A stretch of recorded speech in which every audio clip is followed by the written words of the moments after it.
What's up everybody, this is Reset from C Manga and welcome to my review of Fairy Tail Chapter 436, Memories. So, you know what? This has to have been one of my favourite chapters so far in this series.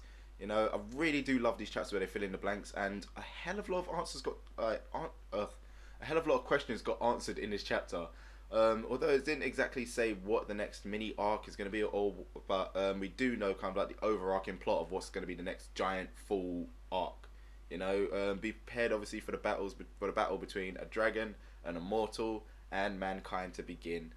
But obviously before that, you know, this chapter we basically delve into the past and finally find out about Zeref.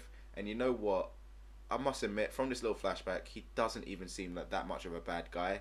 He just seems like someone who's completely misunderstood, you know? It's like, this whole chapter was giving me these serious Full Metal Alchemist vibes. You know, it's like obviously you got Zeref, he's a child prodigy, researching into taboo magic, all in order to bring his little brother back to life. You know? It's like, then obviously for his crimes against God, he ends up being cursed.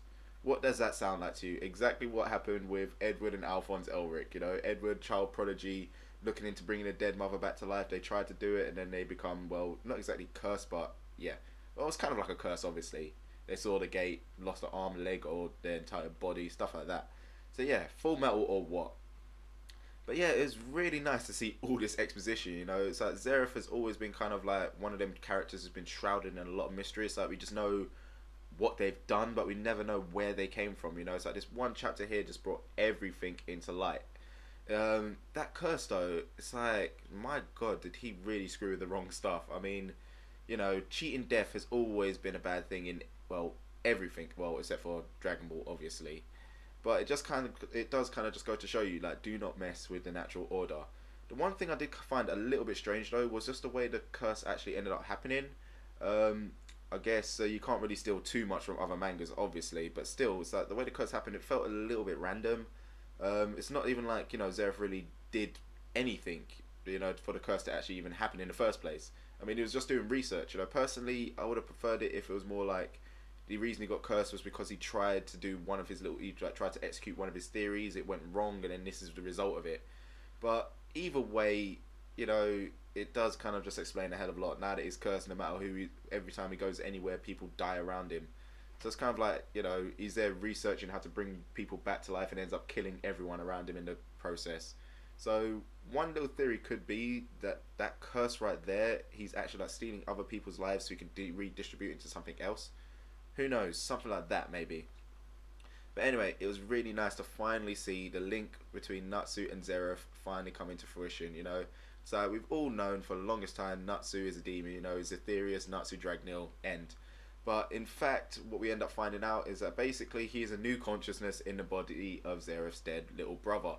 Oh my god, such a reveal. The only thing that I'm kind of lost with that whole bit is just the kind of time frame of when this all happened.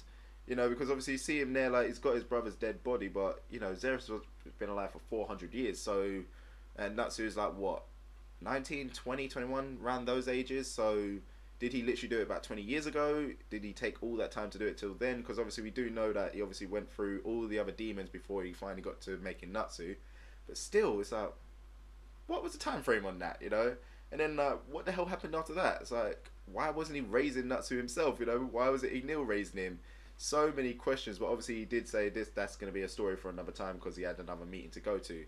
But still, it's like, wow, that reveal there of Natsu, jeez. It's like, and who would have thought that Zeref's surname was actually Dragneel? It's like, personally, I was thinking like maybe the whole Dragneel thing came from Ignil, you know, Dragon, Ignil, Dragneel.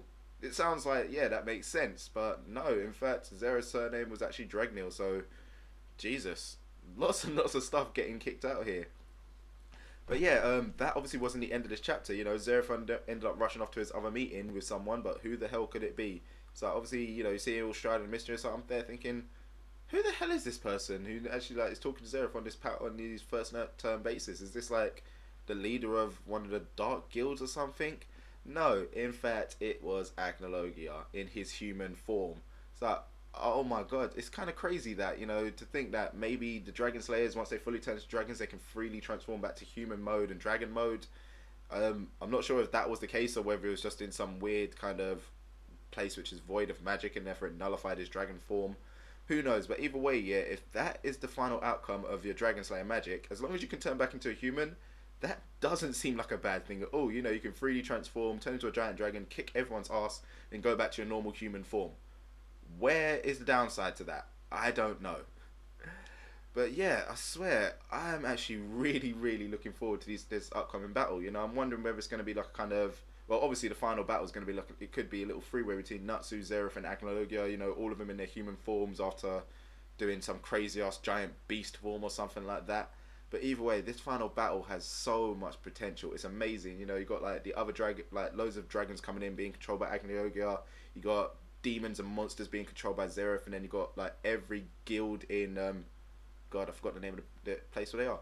But either way, like, you know, all the guilds from the Wizarding World coming together to try and stop everything. It's like gigantic battle royale. You can start to see the matchups already. You know, you got all the Dragon Slayers fighting off all the dragons. You got Grey trying to get involved, taking out all the demons. Then him and Natsu could even have like a little standoff to the point where, I don't know, Grey gives Natsu his demon slaying powers so he can actually go off and fight off against Agnologia and Zeref at the same time. God, so much. But yeah, like I was saying, this chapter here, it was such a highlight of this entire series. This is literally one of the best chapters that this series has had. So all that exposition, all of it coming together in one chapter, you know, that there is some proper writing. Well done, Mashima. So yeah, with all that said, like you can tell, I love this chapter. What did you guys think? Let me know in the comment section below, and as usual, do not forget to check out other things on the channel. So I will see you next time.